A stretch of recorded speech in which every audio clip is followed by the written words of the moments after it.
Well, thank you, Tom. That was a very generous introduction, and I too will borrow a comment from two of my many bosses who have left the room earlier. The two senators, Senator Shaheen and Senator Alexander, had a quote about you or a comment about you that I'll add to, and I'll start it off by talking about Dr. Pam Martin last night. It was a pleasure to get to know you and Virginia. That we had two Virginias at the table last night, and it's a pleasure to get to know you. And I noticed, Dr. Martin, on your card you also are a professor of geography, which was my major, and I'll go back to my days as an undergrad, and we had remote sensing, aerophotography, cartography, bioclimatology, all of it in there, and we had several floors in the geography building were kind of off limits because they had a Department of Defense grant to work with remote sensing in some of those areas, and only a couple of grad students with clearance could go even enter those rooms in that part of the building, and we always wondered what was going in there and what we could learn. But what I would say to the students today here at Coastal Carolina, the undergrads and the graduate students alike, you all are lucky because you have Professor Mulliken. And we didn't have a Professor Mulliken. Like the two senators said, it's still kind of hard for me to get used to saying Professor Mulliken, and I have known him long enough to when he did have hair, and I have known him about 25 years, and I'm just privileged to be here and privileged to get to know you and some of the faculty and the president last night. That was really, really nice, and just appreciate you having us and including us. But with that being said, does this start me right here? I'll have to issue my disclaimer because at the South Carolina Commission, I'm going to try to bring this home a little bit for you to South Carolina in kind of discussing what we regulate as a commission. We regulate many things: electric, water, wastewater, several areas of transportation such as household movers and buses, limos, taxis, and we also regulate telecom, not wireless and not internet, but we do regulate certain areas of telecom. And natural gas is one of the many things we do, so I'm going to try to kind of bring it home here to South Carolina. And Commissioner Hamilton, who represents this district, is here. He represents the 7th District, and I know he will do a great job of cleaning up my mess as I get going here. So you're going to get it from two South Carolina commissioners today. And first I have to say, as he's required to do too, that all the South Carolina commissioners and staff are under very strict limits and laws as to what we can say and who we can say it to, because we are a judicial body. And I'll have to add that any of the thoughts that I might say today are mine and mine alone, and do not necessarily reflect the position of the commission. And for instance, I can't discuss a matter that is before the commission or a matter that might reasonably be considered to come before the commission. So we have to be careful. Fortunately for us today, there's nobody in the room, no entity in the room that we regulate, and the folks that I've helped bring that he referred to are producers, and South Carolina is not a producing state, and I will get into that in a little bit. But we do have a lady here from AGL Resources who's going to speak later, who is an LDC, but she represents Georgia, Tennessee, and Florida, I believe, and AGL operates in Georgia, so again, not under our jurisdiction here in South Carolina. Next, I'll just briefly show you who your South Carolina commissioners are. I represent the 5th District. I've already mentioned Commissioner Hamilton represents the district you're sitting in right now, which is the 7th District, the PD in Myrtle Beach. It's the newly created 7th Congressional District. Commissioner Fleming out of Spartanburg represents the 4th District. Commissioner Randall out of Clinton represents the 3rd District. Commissioner Elam out of Lexington, 2nd District. And Commissioner Hall out of Columbia, the 6th District. And Commissioner Howard out of Charleston represents the 1st Congressional District. We regulate, as I said just a moment ago, the LDCs, local distribution companies in South Carolina, and of which there are 2 of them, Piedmont Natural Gas in the upstate that you see there on the map, and South Carolina Electric and Gas in the rest of the state. Now, there are lots of municipal gas systems and lots of special purpose districts that I'll get into in a minute. We don't regulate them, but our sister agency does oversee them for pipeline safety and pipeline inspection. The next, well, I'll mention this. One thing we do with Piedmont and SC&G each year, we hold annual what we call PGA hearings, which are purchased gas adjustment hearings to determine the prudence of spending by those companies on fuel purchasing, hedging, storage, and long-term contracts. Oh, sorry, I went back.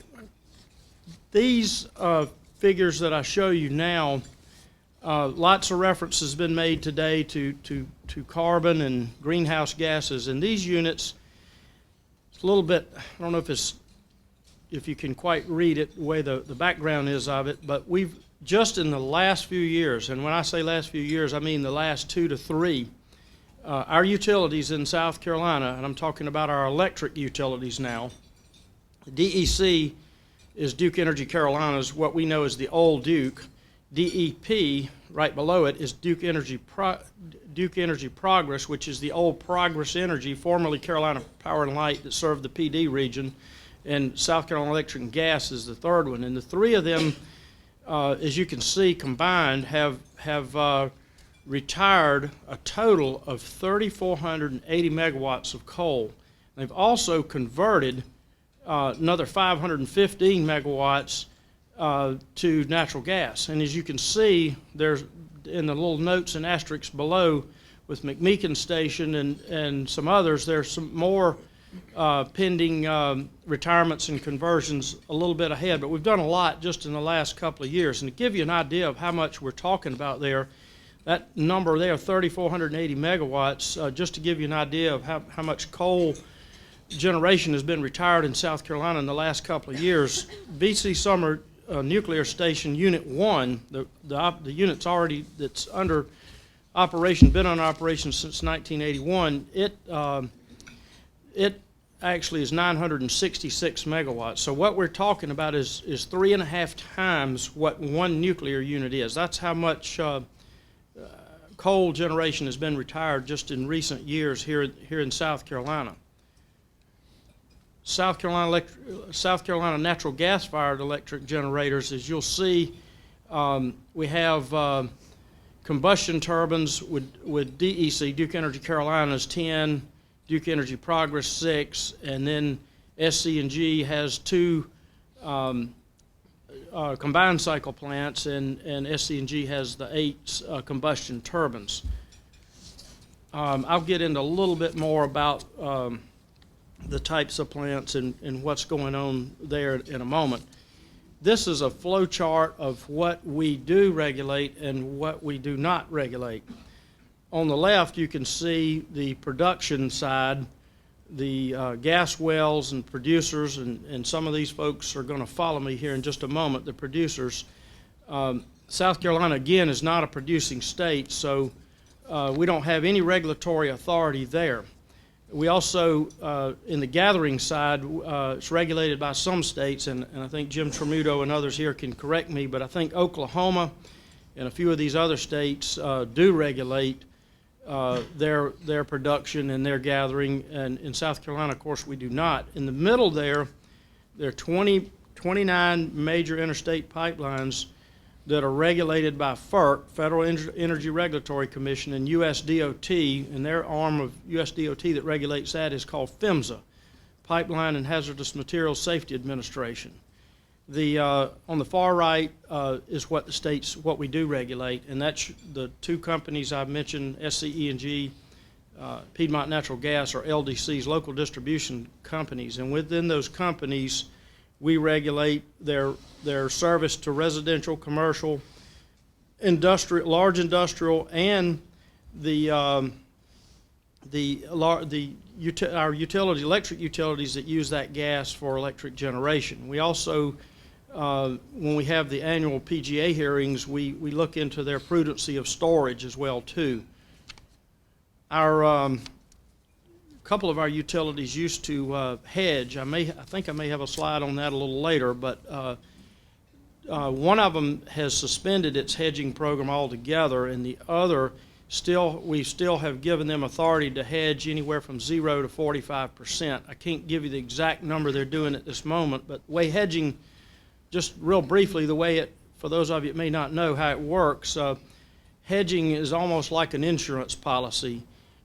When gas was high, when I first came on the commission, gas was real high, and our companies would hedge to protect against that high spike or that, hedging can still protect against those high spikes, and that's why we have one company that still has the option of doing so. But hedging, we haven't seen much of it, or nor the need of it, with the abundance of the shale gas plays and the 85 to 100-year supply that we have in this country. And that's my next slide, which leads me right into my next slide. The shale gas plays, and you've seen this map from other presenters already this morning, so I won't bore you too long with it, but you've got the Marcellus shale. That there's so much of that up there in western Pennsylvania and upstate New York. We're starting to see it getting piped from back south, which is a different trend just in the short time I've been on the commission. And I'll show you a diagram of an outline of a proposed pipeline to help with that here toward the end of my presentation. Safety regulation, I'm not going to kind of spend too much time on this, although it's a #1 priority. Safety is first and foremost. And in South Carolina, our legislators are gone, but they created an act called Act 175 about 10 years ago. And it made the commission a judicial body, and it created another agency called South Carolina Office of Regulatory Staff, and we call them ORS for short. And ORS is the agency in South Carolina that is charged with administering the PHMSA rules and regulations, and that's the arm of the DOT that I was talking about a minute ago, Pipeline and Hazardous Materials Safety Administration. And ORS in South Carolina inspects those pipelines, and not only for SC&G and Piedmont Natural Gas, who we regulate economically, but they also inspect those pipelines for our municipalities.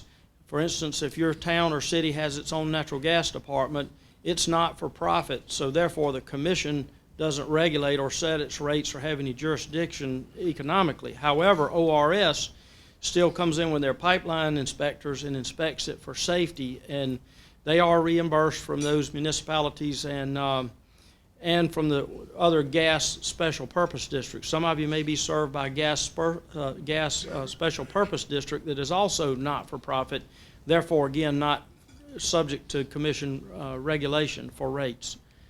Again, a little more on safety regulation. And I've already touched on that, how PHMSA reimburses states up to 80%. So in other words, PHMSA is reimbursing ORS in South Carolina up to 80% of their cost. And the last line just says what I've already said, ORS manages pipeline safety in South Carolina.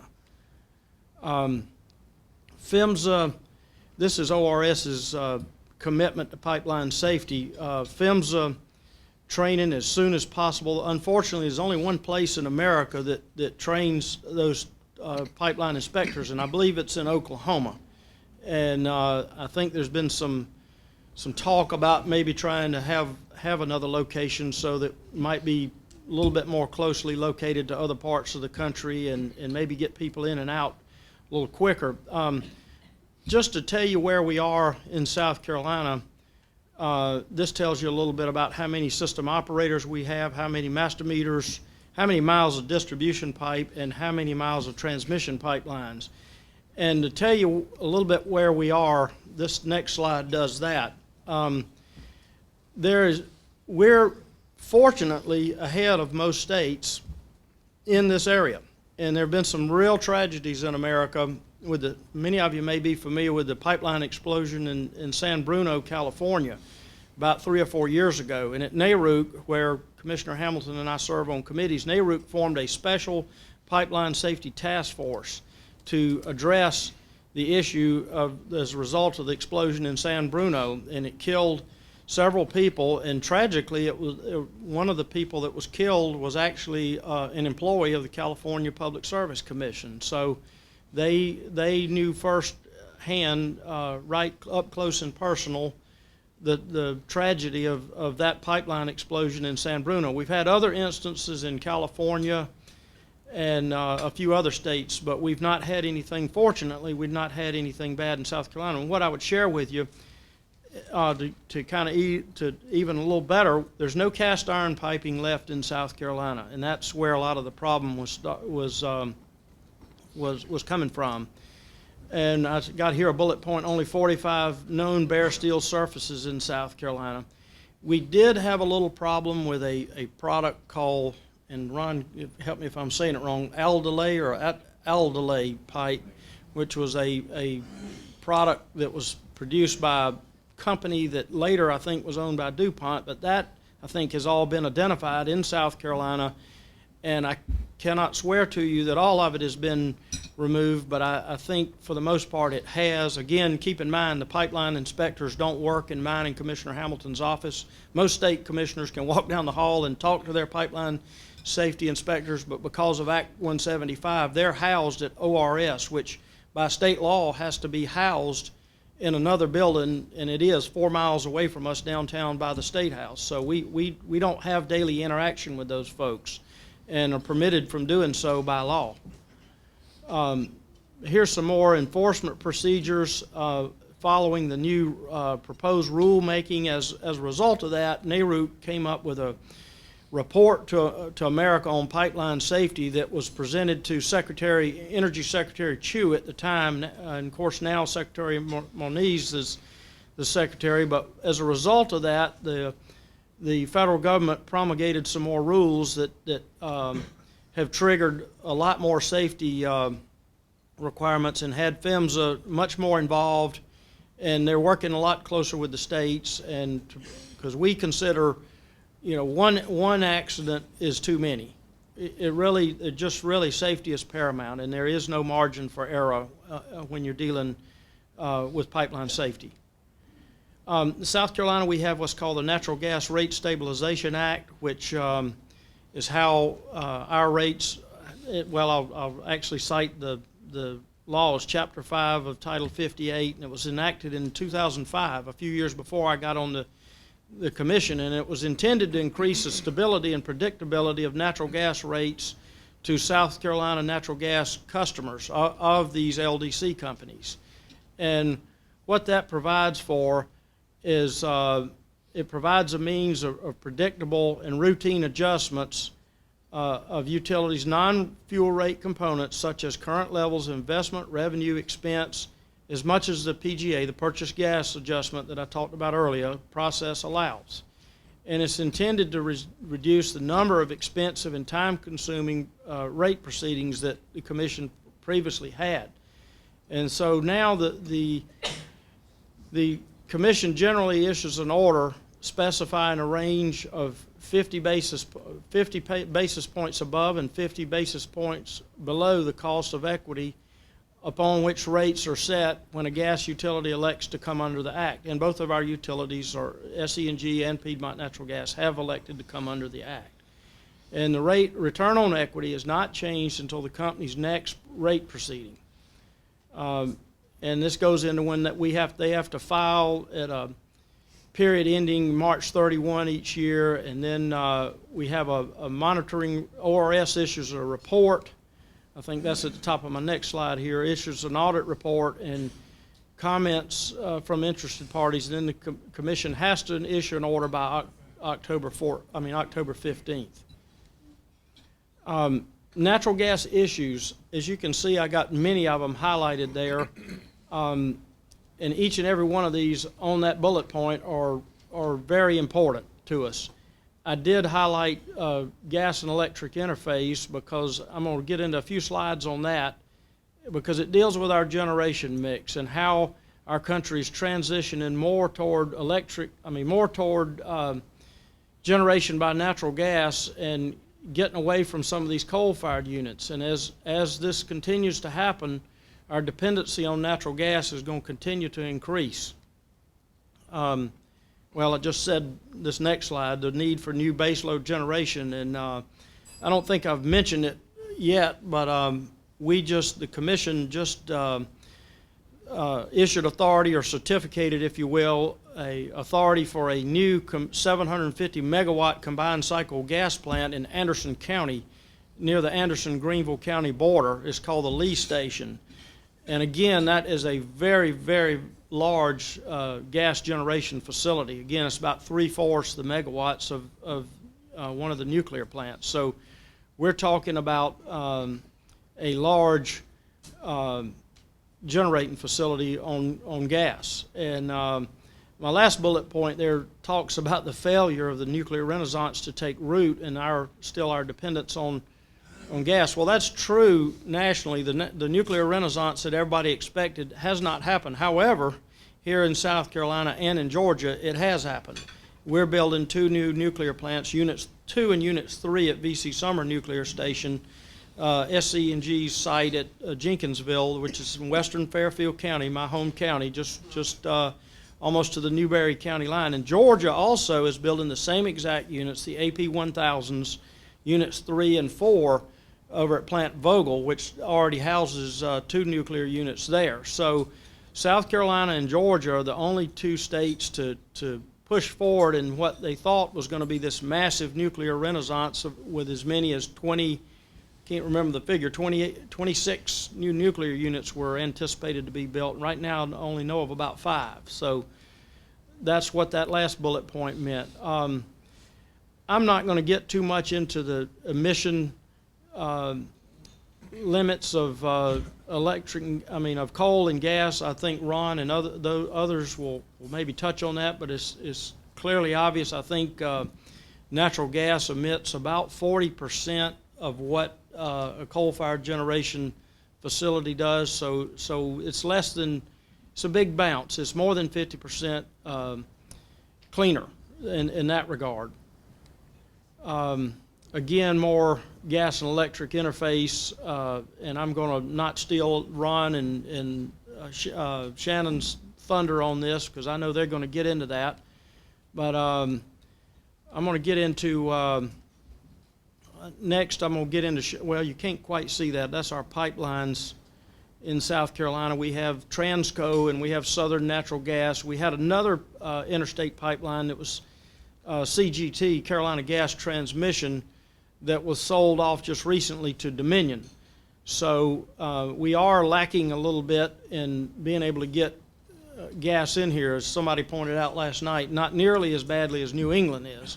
But here is the pipeline that I referred to. This is a new proposed pipeline, and if y'all can all see this, it's starting just below the Pennsylvania line in West Virginia, and it's going to take a route through West Virginia, through a large area of Virginia, and then come down a very large area, almost, kind of, not quite, but to the east of, but yet parallel in I-95 coming down in North Carolina. And I would point out, and Commissioner Hamilton's in the room here, I would point out it stops about 7 miles from the state line from his district, and we're all disappointed that it's not going to come into our state, but maybe one day, because the PD region certainly has needs for natural gas for expansion of economic development and industrial growth. They need jobs, as we do in all areas of South Carolina, but they need jobs in that area. And then, of course, you're not too far from right here where we're sitting from the Grand Strand if you just come on across the line with it. But that is, again, we have no regulatory authority over that because that's an interstate pipeline, and pipeline will require FERC approval. And that pipeline there's several owners in it, multiple owners. Duke Energy is one of them, Piedmont Natural Gas, I think AGL Resources, don't you, Shannon? Don't you all own a small percentage of that? And I'm leaving somebody out. Dominion, right, correct, Dominion. And I'll leave you right here with this, and I'm going to close to keep us on schedule because I've got as Commissioner Hamilton taught me a long time ago when he was chairman of the NARUC Committee on Gas, you get the experts and you kind of get out of the way. So we've got 4 experts that are going to follow me in this area, and I would leave you with this thought that I hope each and every one of you kind of hang on this if you don't hang on anything else I said. Potential benefits for South Carolina, economic development, and possibly transportation uses from increased use of natural gas. just Monday, I toured the LNG facility, the liquefied natural gas facility in Savannah, Georgia. It's called Elba Island. There's not another LNG terminal on the East Coast till you get up to Cove Point, Maryland. And when I came on the commission, the big deal about that terminal was how much it could import, how much gas we could import. And in the short time, 6 or 7 years that I've been a commissioner, now guess what? They're retrofitting that terminal and other terminals to export the natural gas. And to retrofit it, they have to be able to liquefy it. And they showed us that process Monday. Commissioner Hamilton had toured it previously, but I never had toured it, so it's quite fascinating to me. And my question, and I know, and Jim, and I know all of Frank, all of you are going to say we have this huge abundance, but and I certainly have seen the numbers, 85 to 100-year abundance. But as we start to export and make America energy independent, we just want to make sure that opportunities are here for South Carolina and for South Carolinians. And with that, Tom, I would turn it over to, I think, Frank, or you, Jim's next. Jim Tremuto with Southwest Energy, who is a producer. He's a great speaker. I've heard him before. You're going to be, any question that you might have about production, he can certainly answer. And we have Frank Macarola from ANGA, who also represents a nationwide group of producers, who also has an extensive political background and government background in addition to his natural gas background. And we have Ron Edelstein from Gas Technology Institute, and I serve on the advisory board of Ron's board. And Ron will tell you about some exciting R&D things that Gas Technology is doing up at their lab in Chicago, and just all the things that you could possibly want to know about research and development in natural gas. Ron's all full of that. And now we do have Shannon Pierce, who has joined us, who is pinch hitting or subbing for David Weaver, and we thank you for doing that last minute. And I know you'll bring a good message from one of the LDCs, AGL Resources. So with that, Tom, I'll turn it over to Jim.